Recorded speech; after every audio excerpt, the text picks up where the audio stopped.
कंजूसी से भरा ससुराल। देख बहू, सुबह उठकर सबसे पहले नहा धोकर ही रसोई में घुसना। मुझे वो लड़कियां बिल्कुल पसंद नहीं जो 10-11 बजे तक बिना नहाए ऐसे ही नाइटी पहनकर घर में घूमती रहती है। पहला दिन है, समझा रही हूँ कि मेरी रसोई में बिना नहाए एंट्री नहीं मिलने वाली। सास की बात सुनकर बहू कीर्ति हाँ में गर्दन हिला देती है। अगले दिन सुबह 6 बजे कीर्ति नहा धोकर रसोई में पहुंचती है तो देखती है उसकी जेठानी मीनाक्षी पहले से ही रसोई में खड़ी है और दूध उबाल रही है। मैं चाय बना देती हूँ, चाय तो सभी लोग पीते होंगे ना? हाँ, सबकी चाय बना लो, पूरे 7 कप बनेगी। ठीक है भाभी। कीर्ति गैस पर पानी चढ़ा देती है। अरे क्या कर रही हो तुमने तो बस 3 कप ही पानी रखा है। इतने पानी में सबकी चाय कैसे बनाओगी? भाभी मैं तो चाय ऐसे ही बनाती हूँ, आधा पानी आधा दूध। आप बताइए ना, अगर यहाँ पर सब लोग दूध में पत्ती लगाकर पीते हैं तो मैं पानी थोड़ा कम कर देती हूँ। मीनाक्षी कीर्ति की बात सुनकर हंसने लगती है। अरे भाई, दूध में पत्ती नहीं, हम लोग पानी में पत्ती लगाकर पीते हैं। क्या मतलब? मतलब ये कि 1 कप दूध से ज्यादा माँ जी दूध डालने ही नहीं देगी चाय में, इसलिए पानी बढ़ा दो। भाभी इतने सारे लोगों में 1 कप दूध डालकर चाय कैसे बन पाएगी? अरे अभी नहीं हो ना तुम, इसलिए ऐसी बातें कर रही हो। कुछ दिनों में समझ जाओगे कि यहाँ पर चाय तो क्या, बाकी सब भी ऐसे ही बनता है। दोनों देवरानी जेठानी अभी बातें कर ही रही थी, इतने में उनकी सास रसोई में आ जाती है। अरे बड़ी बहू, बता दिया ना छोटी बहू को तुमने कि चाय कैसे बनानी है? माँ जी, भाभी ने बता दिया है कि चाय में बस 1 कप दूध ही डालना है। हाँ, साथ में मसाला चाय पीते हैं सब लोग। हमारे घर में ऐसी फीकी बीकी चाय कोई नहीं पीता। ऐसा करो, फ्रिज से सब लेकर आओ, लौंग इलायची सब। हाँ, कीर्ति फ्रिज से लौंग इलायची सब निकाल कर सास के सामने रख देती है। कीर्ति की सास अदरक का एक छोटा सा टुकड़ा काटकर बहू के हाथ में देती है। देख बहू, इस अदरक को अच्छी तरह धोकर चाय में कूट कर डाल दे। और सुन, हरी इलायची डालना मत भूलना। इतना सुनते ही कीर्ति 2 इलायची निकालकर उसे ओखली में डालने लगती है। हे भगवान, 2-2 इलायची डालेगी क्या तू एक बार की चाय में? तुझे पता भी है इलायची कितनी महंगी है? अच्छा ठीक है माँ जी, एक ही डाल देती हूँ। तो मुझे इधर दिखा, ये देख, आज इलायची का ये छिलका डाल दे और ये बचे हुए दाने ना शाम की चाय में काम आ जाएंगे। किफायत से काम करोगी तभी घर चलेगा, समझी? समझ गई माँ जी, आगे से ध्यान रखूंगी। बड़ी बहू, जब खाना बनाओगी ना तो एक बार मुझे आवाज लगा देना, कहीं तुम्हें एक ही दिन में पूरे महीने का बजट गड़बड़ ना कर दो। बहुत कंजूस देखा है मैंने अपनी जिंदगी में, लेकिन माँ जी जैसा कंजूस आज जीवन में पहली बार देख रही हूँ। ऐसा कौन करता है? जैसी चाय माँ जी बनवा रही है ना, मेरी तो चाय पीने की इच्छा ही खत्म हो गई। इसी तरह का खाना पीना खाने की भी आदत डाल लो, क्योंकि माँ जी तो बदलने से रही, बदलना तो तुम्हें ही पड़ेगा। दोनों देवरानी जेठानी मिलकर सबको चाय और नाश्ता करा देती हैं। उसकी थोड़ी देर बाद सास रसोई में आती है। देख छोटी बहू, आज ना तेरी पहली रसोई है, इसलिए जो कुछ भी मैं बता रही हूँ उसको अच्छी तरह गांठ बांध ले। रोज रोज बताने में नहीं आऊंगी। देख, सब्जी में ये 1 ढक्कन से ज्यादा तेल नहीं जाएगा। हाँ, ये 1 लीटर तेल है ना, पूरे 2 महीने चलाना है, समझ गई? और ये इतनी सारी सब्जी क्यों काट रखी है? पूरे मोहल्ले को दावत देने का विचार है क्या तुम दोनों का? नहीं माँ जी, अब पूरे परिवार को खाना खिलाना है तो उसके लिए कम से कम इतनी सब्जी तो लगेगी ना। अरे इतने से काम चल सकता है तो फिर इतनी सारी सब्जी डालने की क्या जरूरत है? हाँ, तो चुपचाप वैसा ही कर जैसा मैं बता रही हूँ, समझी? ठीक है माँ जी, जैसा आप कहो। सास के जाने के बाद मैं मानती हूँ कि ऐसे बहुत से लोग होते हैं जो सब्जी का खर्च बचाने के लिए आलू ज्यादा डालकर सब्जी बैलेंस कर लेते हैं, लेकिन माँ जी तो गोभी की सब्जी में गोभी ही डालने के लिए नहीं दे रही और ना ही आलू। फिर सब्जी कैसे बनेगी? पानी का नाम सुना है कि नहीं? हाँ, जितनी सब्जी माँ जी ने दी है ना, चुपचाप इतनी सब्जी काटो और बाकी पानी डाल देना, हो जाएगा बैलेंस। जेठानी की बात सुनने के बाद अब तो बेचारी कीर्ति ने अपना सर पीट लिया था। उसे समझ में आ गया था कि वो बहुत ही गलत घर में फंस गई है। दोपहर में लंच के समय, अरे बेटा, ये क्या, तूने तो दाल सब्जी ली ही नहीं। ऐसे सूखी सूखी रोटी खाएगी तो कैसे काम चलेगा? 4 दिन में कमजोरी आ जाएगी। बड़ी बहू, चलो सब्जी और दाल दो छोटी बहू को। जी माँ जी, अभी देती हूँ। रहने दीजिए माँ जी, क्या फायदा दाल सब्जी खाने का? उसे खाकर भी शरीर में बस पानी की ही कमी पूरी होगी, बाकी तो दाल सब्जी में कुछ है ही नहीं। क्या कहा तूने? एक तो मैं तुझे इतने प्यार से खाना खिला रही हूँ, ऊपर से तू मुझे बातें सुना रही है। ठीक ही कहते हैं भाई, या कलयुग है। यहाँ किसी के साथ भलाई करो ना तब भी बदले में बुरा ही मिलती है। अरे आप तो मेरी बात का बुरा मान गई माँ जी, आप खुद ही देखिए ना, दाल के कटोरे में नदी से भी ज्यादा पानी तैरता नजर आ रहा है। और ये देखिए, गोभी आलू की सब्जी में गोभी को शायद माइक्रोस्कोप लगाकर ढूंढना पड़ेगा तभी नजर आएगी। बहू की बात सुनकर सास गुस्से में उसे घूरने लगती है। अब तो ये रोज का ही हो गया था। बड़ी बहू को पहले ही ये सब झेलने की आदत थी।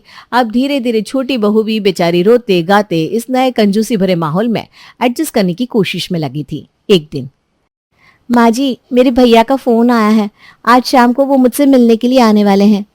अरे बड़ी अच्छी बात है ये तो। चल, तेरा भाई आएगा तो कुछ तो शगुन देकर जाएगा ही, उसी से हफ्ते भर की सब्जी का खर्चा निकल जाएगा। सास का अटपटा सा जवाब सुनकर कीर्ति का सर ही घूम जाता है। शाम होती है और कीर्ति का बड़ा भाई उसके घर आता है।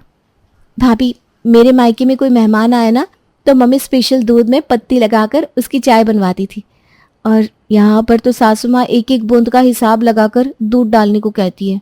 सच में बड़ी शर्म आ रही है मुझे तो। देख, अब शर्म करने से तो कुछ होने वाला है नहीं, और तेरे मम्मी पापा ने ही तो ये रिश्ता किया था ना, थोड़ा बहुत तो उन्हें भी झेलना ही पड़ेगा ना। कीर्ति जल्दी से चाय बनाकर नाश्ता देखने लगती है। भाभी, चाय के साथ क्या नाश्ता दूं? कुछ दिखाई नहीं पड़ रहा है। अरे नाश्ता घर में होगा तभी तो दिखाई देगा ना। माँ जी, नमकीन बिस्किट तो घर में लाने ही नहीं देती। ये जो 5 रुपए का ग्लूकोज बिस्किट रखा है ना, यही है हमारे यहाँ का मेहमानों को दिया जाने वाला स्पेशल नाश्ता। जेठानी की बात सुनकर कीर्ति बिल्कुल परेशान हो जाती है। कोई और रास्ता सूझता ना देख बेचारी पानी वाली काली सी चाय और ग्लूकोज बिस्किट लेकर भाई के सामने चली जाती है। कुछ देर रुकने के बाद उसके भैया वापस लौट जाते हैं। धीरे धीरे कीर्ति की शादी को 6 महीने पूरे हो जाते हैं और रक्षाबंधन का त्योहार आ जाता है। बड़ी बहू, रक्षाबंधन का त्योहार आ रहा है, तैयारी कर लेना। मेरी बेटी एकता भी 2 दिन पहले ही आ जाएगी, तो फिर गिफ्ट वगैरह ले आई हो ना एकता और उसके बच्चों के लिए। आप चिंता मत करिए माँ जी, मैं सब इंतजाम कर लूंगी। छोटी बहू, तुम्हारा तो इस बार शादी के बाद पहला रक्षाबंधन है ना, तुम्हें तो इस बार एकता के लिए कुछ स्पेशल गिफ्ट लेकर आना चाहिए। भाई कुछ ऐसा तोहफा लेकर आओ मेरी बेटी के लिए कि उसे ये पहला रक्षाबंधन हमेशा याद रहे। क्या ठीक है ना?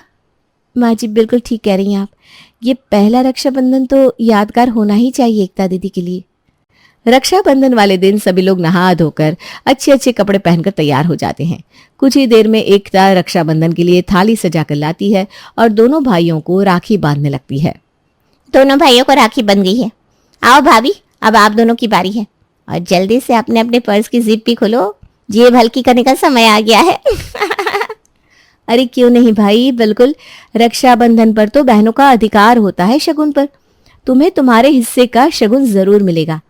भाभी की बात सुनकर एकता बड़ी खुश हो जाती है और खुशी खुशी दोनों भाभियों के हाथ में लाई हुई राखियां बांध देती है। देखो भाभी, कितनी सुंदर राखी लेकर आई हूँ मैं, भैया और आप दोनों के लिए। बाजार में जो सबसे महंगी राखी थी ना, वो पसंद करिए मैंने आप लोगों के लिए। ननद की बात सुनकर एक एक करके दोनों भाभियां लिफाफे ननद के हाथ में रख देती हैं। लिफाफा हाथ में लेने के बाद एकता बड़ी उम्मीद से दोनों भाभियों का लिफाफा खोलकर देखती है तो उसकी तो शक्ल का रंग ही बदलने लगता है। भाभी, ये कैसा बेहुदा मजाक है? क्या बात है बेटा, ऐसा क्या रख दिया तेरी दोनों भाभियों ने लिफाफे में जो तेरे चेहरे के हाव भाव ही बदल गए? खुद ही देख लो मम्मी, आपकी लाडली बहू ने क्या कारनामा किया है। एकता दोनों लिफाफे माँ के हाथ में थमा देती है। जैसे ही एकता की माँ लिफाफा खोलकर देखती है तो हैरान रह जाती है। आज के जमाने में ऐसा कौन है जो तुम लोग 11 रुपया देकर राखी बंधवा रही हो? तुमने तो भिखारी को भी फेल कर दिया। अरे शर्म नहीं आई अपनी इकलौती ननद के हाथ में 11 रुपए का लिफाफा थमाते हुए? और छोटी बहू तो तू तो बड़ी बड़ी बातें कर रही थी, पहला रक्षाबंधन है, यादगार बना देगी। ऐसे यादगार बनाया जाता है? मम्मी जी, आप बेना हद करती हो। अरे क्या जरूरत है इतने सारे पैसे लुटाने की? जब इतने में काम चल सकता है तो ज्यादा खर्चा क्यों करना? और रक्षाबंधन कोई पैसों के लेन देन का त्योहार थोड़ी ना है, ये तो बस शगुन की बात होती है। और शगुन तो 1 रुपए से भी हो सकता है, फिर भी मैंने तो 11 रुपए रखे हैं। अच्छा जी, मेरी बिल्ली मुझसे ही मियाऊं, अब तू मुझे पट्टी पड़ाएगी? ठीक ही तो कह रही है माँ जी कीर्ति, आप ही तो हर बात में कहती रहती है ना, जब थोड़े से काम चल सकता है तो ज्यादा खर्चा क्यों करना? तो फिर यहाँ आपके उसूल बदल कैसे गए? देखिए, हमने ना आपको बदलने की बहुत कोशिश की, लेकिन फिर हमें समझ में आया कि आपको बदल पाना तो संभव नहीं है। इसलिए हम दोनों ने ही अपने आप को आपके रंग में डाल दिया। अब से इस घर में मन मुटाव और आपसी झगड़ों की कोई वजह ही नहीं बचेगी। क्योंकि हम दोनों ने भी अब आपकी तरह पाई पाई बचाना सीख लिया है। चुपचाप 5,000 इस लिफाफे में रखो। मेरी बेटी का इतना बड़ा अपमान करने की जुर्रत भी कैसे हुई तुम दोनों की? लगता है माँ जी आपकी याददाश्त बहुत कमजोर है। अच्छा चलो कोई ना, मैं आपको याद दिला देती हूँ। आपको याद है ना, अभी महीना भर पहले ही मेरे मायके में शादी थी, मेरे चाचा के लड़के की। और जब मैं शादी में जा रही थी तो आपने मेरे हाथ से लिफाफा वापस ले लिया था। और याद करिए क्या कहा था आपने। अरे बहू, सच सवर कर चल तो दी तू, लेकिन ये बता लिफाफे में कितने रुपए रखे हैं तूने? माँ जी मायके की पहली शादी है तो मैं सोच रही हूँ कम से कम 2100 तो शगुन में देनी ही चाहिए। आखिर हमारे परिवार के मान सम्मान की बात है ना। अरे मान सम्मान गया तेल लेना। तो इधर दिखा, ये लिफाफा ला इधर। इस तरह से तो तू 2 महीने का बजट बिगाड़ देगी। अगर इस तरह से दोनों हाथों से पैसे लुटाएगी ना तो थोड़े दिन में कटोरा लेकर बाहर बैठना पड़ेगा हम लोगों को। ये ले 51 रुपए, और चुपचाप यही लिफाफा अपने मायके में पकड़ा कर आ जाना। ज्यादा होशियारी दिखाने की कोई जरूरत नहीं है। माँ जी कैसी बात कर रही हैं आप? आज के ज़माने में 51 रुपए का लिफाफा कौन देता है? क्या तेरे मायके वालों ने दहेज में पैसों का कोई पेड़ भी भेजा था क्या, जिसे हिला हिला कर रोज मैं नोट गिनूंगी? और वैसे भी बेटी के घर का ना 1 रुपया लेना भी गुनाह होता है। मैं तो फिर भी 51 दे रही हूँ। अब मुझसे बहस मत कर, जा। तुझे लेट हो रहा है ना, जा। और एक बात गांठ बांध ले, जब थोड़े में काम हो सकता है तो ज्यादा पैसे खर्च करने की जरूरत क्या है? अब तो आपको याद आ ही गया होगा माँ जी। अगर मैं अपने मायके में 51 रुपए का लिफाफा दे सकती हूँ तो रक्षाबंधन पर 11 रुपए देने में क्या बुराई है? बहू की बात सुनकर सास अपना सर खुजलाने लगती है। उसे समझ में आ गया था कि उसका दांव उसके ऊपर ही उल्टा पड़ गया है। किसी तरह रक्षाबंधन का त्योहार भी बीत जाता है और उसके बाद एक दिन सवेरे 10 बजे ही फोन की घंटी धन धना उठती है। किसका फोन था माँ जी? बड़ी खुश नजर आ रही हैं आप। अरे बड़ी बहू, तुझे याद है मैंने अपने मोहल्ले की सहेलियों के साथ मिलकर किट्टी डाली हुई थी, तो इस बार पहली बार सबने मिलकर ये डिसाइड किया है कि इस बार की किट्टी मेरे यहाँ होगी। मैं ना सच में बड़ी एक्साइटेड हूँ। तुम दोनों मिलकर पूरे घर की बढ़िया से साफ सफाई कर दो। सब कुछ एकदम चकाचक होना चाहिए, और थोड़ी बहुत डेकोरेशन भी कर देना, और नाश्ते का भी A1 इंतजाम करना। समझ गई या नहीं? अरे भाई, अपनी रेपुटेशन की बात है। तुझे पता भी है जब हम अपनी सहेली के यहाँ किट्टी करने जाते हैं ना, एक से बढ़कर एक आइटम खिलाती है मेरी सहेलियां। इतना बढ़िया इंतजाम होता है कि दिल बाग बाग हो जाता है। आप चिंता क्यों कर रही हैं माँ जी? आपकी तो 2 बहुएं हैं, हम मिलकर सब संभाल लेंगे। हमारे घर की किटी पार्टी ऐसी होगी कि आने वाले 5 सालों तक लोग मिसाल देंगे। क्या बात थी आपकी किटी पार्टी में। आप बस देखते जाइए हम दोनों क्या क्या करते हैं। कीर्ति और उसकी जेठानी मिलकर किटी पार्टी की तैयारी में लग जाती हैं। पूरे घर को शीशे की तरह चमका दिया था दोनों ने मिलकर। पर्दे, सोफा कवर और चादर भी बदली जा चुकी थी। अब बस सहेलियों के आने की देर थी ताकि मेहमानों के आने के बाद उनके सामने चाय नाश्ता लगाया जा सके। कुछ ही देर में घंटी बजती है और किटी की सारी औरतें घर के अंदर आ जाती हैं। अरे बहू, सब हो गया कि नहीं? सब लोग आ गए हैं। छोटी, जरा वो कांच के गिलास तो उठा, और फ्रिज में मैंने एक ठंडे पानी की बोतल रखी है, इसे भी निकाल कर लाना। अरे तुझसे मैंने कोल्ड ड्रिंक मंगवाई थी ना, फिर ठंडे पानी का क्या करेगी? और ये तो आधे लीटर की बोतल है। इस आधा लीटर कोल्ड ड्रिंक में किस किस को पिलाएगी तू? हमने कहा था ना माँ जी, हम दोनों मिलकर सब संभाल लेंगे। आप ना बिना बात चिंता करती हो। देखिए, आधा लीटर कोल्ड ड्रिंक पे 1 लीटर पानी मिला देंगे, किसी को कुछ पता नहीं चलने वाला, और वही सर्व कर देंगे। अरे जब इतने में काम चल सकता है तो क्या जरूरत है उतनी बड़ी बोतल मंगवाने की? हैं? ये क्या बात कर रही हो तुम दोनों? माँ जी, काम के बीच ना आप डिस्टर्ब मत करिए। छोटी, तू वो चिप्स के पैकेट रखे ना, खोल तो सही। 5 रुपए वाले 2 चिप्स के पैकेट? अरे करना क्या वाली हो तुम दोनों? माँ जी, अब इतने में काम चल सकता है, फिर उतना खर्च करने की जरूरत क्या है? ये 5-5 वाले 2 चिप्स के पैकेट है ना, इसी के बीच में थोड़ी सी नमकीन मिला देंगे, किसी को क्या पता लगने वाला है, और उसी के 4-5 पीस प्लेट में रख देंगे। कौन सा आपकी सहेली पेट भरने वाली है? अरे तुम दोनों के दोनों ये बताओ, तुमने इन चिप्स पापड़ के अलावा कुछ और मंगाया है, या आज मुझे किसी के सामने मुंह दिखाने लायक नहीं छोड़ोगी? माँ जी, आप भी ना छोटी छोटी बातों पर घबरा जाती हैं। किसने कहा कि हमने कुछ और खाने के लिए नहीं मंगवाया? अरे वो नंदू ठेले वाला है ना, उसके यहाँ 5 के 2 समोसे मिलते हैं। पूरे 15 समोसे मंगवाए हैं मैंने। सबको 2-2 देंगे, तब भी 1 बच जाएगा। देखा आपने मेरा मैनेजमेंट? क्या तुम दोनों ने उस ठेले वाले से समोसे मंगाए हैं मेरी किटी पार्टी के लिए? मैं तुम दोनों के आगे हाथ जोड़ती हूँ, भगवान के लिए अपनी अकल पर पड़े हुए पर्दे को हटाओ और थोड़ा दिमाग से काम लो। अरे सारे मोहल्ले में थू थू हो जाएगी मेरे नाम की। कर क्या रही हो तुम लोग? तो माँ जी आप मानती हो ना ये सब चिंदी चोरी करना सही बात नहीं है? हाँ बाबा हाँ, मानती हूँ। मेरी तौबा, मेरे बाप की तौबा, जो आज के बाद मैंने कभी कंजूसी की तो बस आज मेरी इज्जत नीलाम होने से बचा लो। अरे माँ जी आपने कह दिया तो समझो हो गया आपका काम। देखो आपकी किटी के लिए बढ़िया बढ़िया आइटम लाकर हमने पहले ही रखे हुए हैं। ये तो बस आपको सुधारने के लिए ट्रेलर था। पिक्चर अभी बाकी है।